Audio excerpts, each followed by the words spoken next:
Blue Rock Studio is here, set way back in the hills of Texas. Our concept is a dedicated place in the world for the artist and for the engineer and for the producer to do their craft and to do it to the very best that they can possibly do it. The hard part is that last 3%. And when you give it that, when you are able to bring that to the mission, I think you have the chance of making something very, very different than the rest of the pack. And so, of course, we're inspired by the 5088 in that regard. Blue Rock is a destination recording studio where you can come to Hill Country and record an album, forget the world, forget really anything around you, feel like you're in the country, but make an album on the highest par of level and professionalism as anywhere you can find it. New York, LA. It's a place where you can really tune out and focus on your music. So the word craft to me is kind of a sacred thing. Blue Rock itself was built very thoughtfully, and you can feel it in the bones, in the architecture, and in the finishes. To be able to come into this room right here and sit at this desk is probably one of the finest examples of that attention to detail.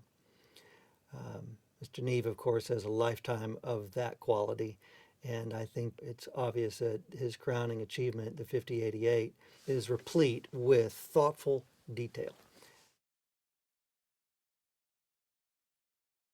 Before the 5088, there was a hybrid scenario of a digital controller that was flanked on both sides by mic pre's and EQs. You're really mentally in a different state at that point. You're looking at these faders and lights and these buttons that are really just controlling a mouse and different levels of menus, and you have to know what, even though it's there in front of you, not on a screen, it's still a layered, nested thing that you have to think about. And that still pulls you back in the box, even though it's a physical piece in front of you. When you're on the actual console, like when you're on a 5088, you don't think about those things. You think about, oh, my aux sin 3 is for one thing, and that's what it's doing. And there's limitations in a good way in that. You're able to make yourself make decisions. You're able to grab something quicker and turn it and not think about anything, and you're not thinking about what's in the computer. And you push it off to the side, and you really hear things differently than you ever heard them before. For the engineer and the producer and the musicians to be able to engage a console for the dedicated purpose of making music, rather than computer screens, it makes music, again, a sonic mission rather than a visual one, which really does liberate your experience. I think it focuses your decision making in a way, because you're trusting your ears again. The sound of the 5088 is one of the most remarkable things about it. I mean, there's a workflow difference, and there's a true difference in how you run sessions on it. But the sound, it's unlike anything I've ever heard. Back at Avatar, we had a 8068 and a 4000G Plus and a 9000 and a VR, and I got to work on those extensively. The second that I just put up, without even getting levels, but just pulling up faders to 0 on this, something happens, and there's just seems like an infinite amount of space that you can just push the mix bus without it actually starting to cap off or get stuffy. It seems like you could do anything on it. You could throw any mix at it, and it's just going to beautifully play it back how it should be played. And the headroom on it it was mind-blowing. There's really not much more to say than that.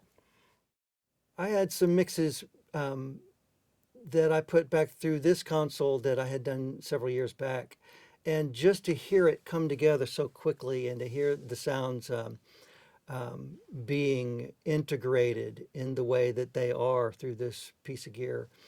But it's got the headroom and the wide open space in it, and yet it has the substance and the bedrock that you want, that really holds a mix together.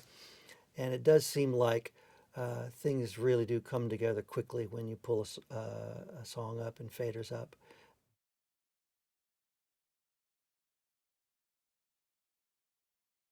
We have our 5088 configured to really flex with any scenario that you want to bring to it.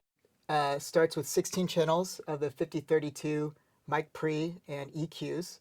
It goes into 2 of the 5033 EQs, 5-band EQs, Then we've got a stereo field editor, the 5014. We have the 5042 tape simulator. Then we have 16 5051s, which are the inductor EQ compressors. And then at the very end, we have 4 5043s, which are stereo compressors for our last 4 stereo channels that we have on the console. For the mix portion of our console, we have 28 mono channels and 4 stereo channels. For most sessions, what I like to do is set the 5088 up in a split console.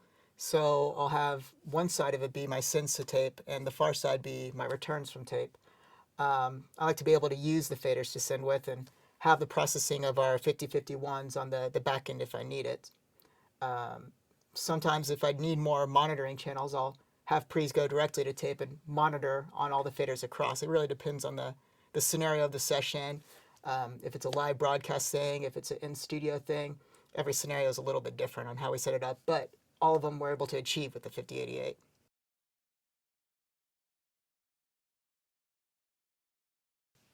Once a month, we do a live concert in the big room, in what we call the Texas room, usually a nationally known singer-songwriter, with 3 cameras in HD and Charlie Kramsky's live board mix from the 5088.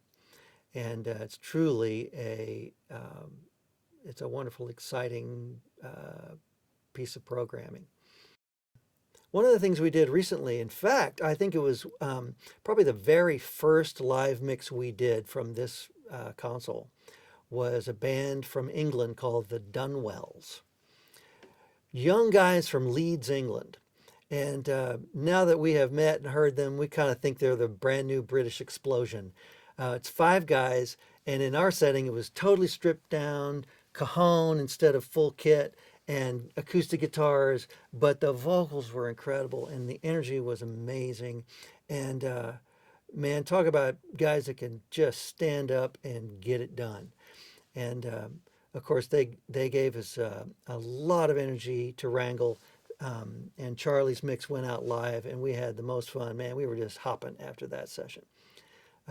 So I guess that's an example of the kind of things we're starting to now do, in addition to our more classic album session work. So bluerocktexas.com/live. It's pretty fun.